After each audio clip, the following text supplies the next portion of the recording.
Aha, indi 28-də ifadənin qiymətini hesablayın deyir.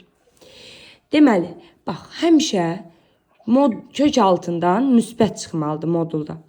Yəni, burada əgər bu 2 ilə kök gedirsə, biz bunu mütləq modulda 14 yazmalıyıq. Yəni, birbaşa yaza bilərik əslində. Amma həmişə müsbət alındığını bilərək yaza bilərik. Belə modulda yazmaq daha düzgündür. Üstə gəl. Bax, bu 2 ilə bu kök altı gedirsə, yazmalıyım modulda -11.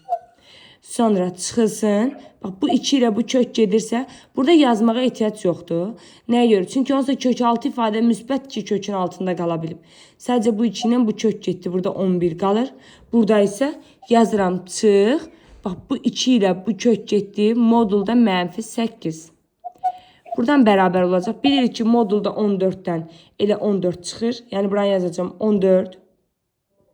Sonra -11-dən 11 çıxır, müsbət 11. Çıxılsın 11. Çıxılsın buradan da -8-dən modulda müsbət 8 çıxacaq.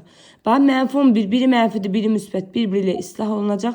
14-dən 8 çıxdıqda cavabımız olacaq 6. Gör, aydındır.